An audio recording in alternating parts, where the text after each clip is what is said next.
Esto pasó la noche antes de la final del Mundial de 1998. Ronaldo, el mejor jugador del planeta, estaba en una camilla, temblando, sin poder hablar, y 12 horas después jugó la final. Nadie sabe por qué. Brasil está en el Mundial 2026. El mundo entero lo sigue. La selección siempre genera expectativa. Pero mientras ves a Brasil jugar este año, hay algo que pasó en el último Mundial, que Brasil fue a una final, que nunca se explicó del todo. Algo que involucra a Nike, a la FIFA y a la noche más extraña en la historia del fútbol. 12 de julio de 1998, Saint-Denis, Francia. La final del Mundial, Brasil contra Francia. El partido más visto en la historia del fútbol hasta ese momento. 80.000 personas en el Stade de France. 2.000 millones de personas mirando por televisión en el mundo. Y Ronaldo, el hombre que había ganado el Balón de Oro, el mejor del planeta, el que Brasil esperaba que ganara esa final solo, entró a jugar visiblemente diferente. Perdió un balón, luego otro. Miradas raras entre los jugadores. Brasil perdió 3-0, una derrota histórica. Y entonces, al día siguiente, salió la noticia. Ronaldo había sufrido una convulsión la noche anterior en el hotel. La lista de convocados había sido cambiada. Su nombre había salido. Había vuelto a entrar. Todo en el mismo día, sin explicación oficial. Hasta hoy, nadie sabe exactamente qué pasó en esa habitación de hotel. O mejor dicho, algunos lo saben y eligieron no contarlo. Para entender lo que pasó en esa habitación de hotel, tienes que entender quién era Ronaldo en 1998. No el Ronaldo de Cristiano, no el de Balón d'Or múltiple, Ronaldo Luis Nazario de Lima, o Fenómeno. Tenía 21 años y ya era el mejor jugador del mundo con diferencia. En 1996, con 19 años, ganó el Balón de Oro. En 1997, lo volvió a ganar. En el Mundial de 1998, había marcado 4 goles en la fase de grupos. Era el centro de gravedad del torneo. Los rivales no diseñaban estrategias para ganar. Diseñaban estrategias para que Ronaldo no destruyera. La final contra Francia debía ser su coronación. Era el último escalón, el último partido.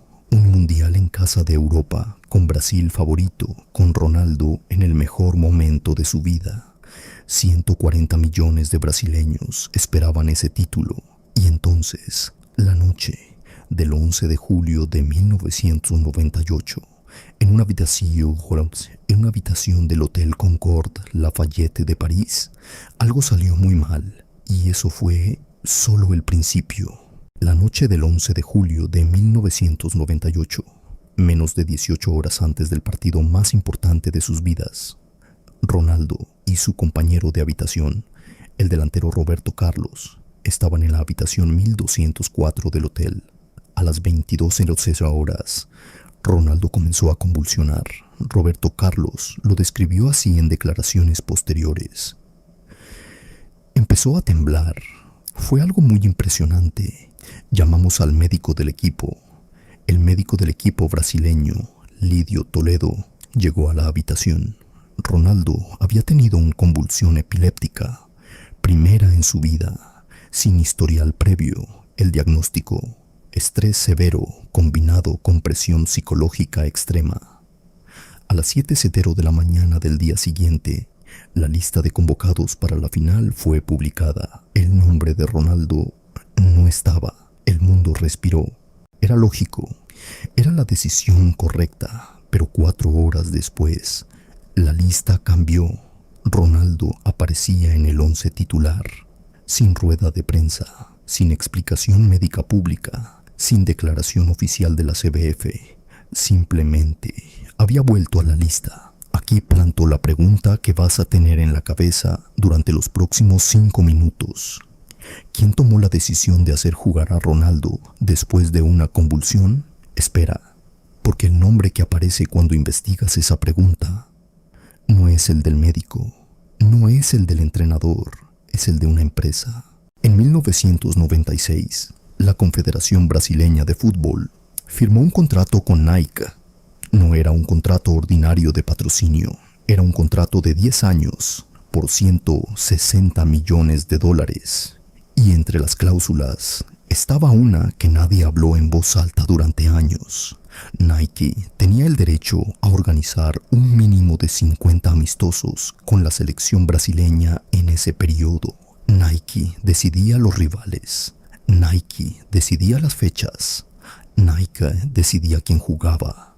No el técnico, no la CBF. Nike. Un periodista brasileño que cubrió el escándalo lo resumió así: Brasil no era la selección de Brasil, era el equipo de marketing de Nike. El contrato fue investigado por el Congreso brasileño en el año 2000. El senador Álvaro Díaz presidió la comisión que examinó más de 42 auditorías. Lo que encontraron: Nike había presionado directamente para que Ronaldo jugara en determinados partidos, incluso cuando existían condicionantes médicos. Ronaldo era el activo más valioso del contrato. Sí, Nike tenía razones económicas directas para que Ronaldo jugara la final más vista de la historia. Sí, alguien fue condenado. No, y eso fue solo el principio. Aquí es donde la historia se vuelve imposible de ignorar. Aimé Jacquet era el entrenador de Francia esa noche, el hombre que ganó la final, el que tenía todo que perder si Brasil llegaba bien preparado. En una entrevista posterior, Jacquet dijo: cuando vi a Ronaldo en el campo, me sorprendió que estuviera ahí, hasta estuviera ahí. No parecía él, su mirada era diferente. El entrenador rival, el hombre que esa noche quería que Ronaldo jugara en las peores condiciones posibles. Ese hombre dijo públicamente que algo estaba mal. El médico Lidio Toledo, médico oficial del equipo brasileño, declaró en la comisión del Congreso: yo no tomé la decisión de que Ronaldo jugara. La decisión no fue mía. ¿De quién fue entonces? El entrenador Mario Zagallo dijo que fue Ronaldo quien insistió en jugar. Ronaldo dijo que fue una decisión médica. El médico dijo que no fue él. 3 versiones. Una misma pregunta sin respuesta. El compañero Roberto Carlos fue más directo en una entrevista de 2014. Esa noche hubo presiones que no vinieron del vestuario. No vinieron del vestuario. Eso significa que vinieron de afuera. En el año 2002, Ronaldo dio su primera explicación pública detallada. Dijo: fue una convulsión causada por estrés. Dijo: tomó la decisión de jugar él solo. Dijo: Nike no tuvo nada que ver. En 2006, en una entrevista diferente, dijo: todavía no entiendo completamente lo que pasó esa noche. En 2014, en otra entrevista, dijo: fue la noche más difícil de mi vida. Hubo cosas que prefiero no recordar. 3 entrevistas, 3 versiones con detalles distintos. Y en 2018, 20 años después, en una declaración que generó titulares en todo el mundo: si pudiera cambiar algo de mi carrera, cambiaría esa noche. No dijo qué noche, no necesitó decirlo. Aquí está la resolución de la pregunta que planteé en el bloque 2. ¿Quién tomó la decisión de que Ronaldo jugara después de una convulsión? La investigación del Congreso brasileño no pudo probarlo con documentos. El médico lo negó. El entrenador lo negó, Nike lo negó, pero la comisión del Senado brasileño concluyó en su informe final de 2001: el contrato entre SRATT, la CBF y Nike generó una situación de conflicto de interés permanente que comprometió la autonomía técnica de la selección brasileña. Conflicto de interés permanente. Eso no es una acusación directa, pero en el lenguaje de los documentos oficiales, es lo más cerca de una acusación que vas a encontrar. Nadie fue condenado. Nike pagó una multa menor por irregularidades contractuales no relacionadas con 1998. La CBF siguió operando. FIFA nunca abrió una investigación y Ronaldo jugó una final del mundo posiblemente enfermo y Brasil perdió 3-0. Ronaldo se recuperó. Ganó el Mundial de 2002 en Japón y Corea.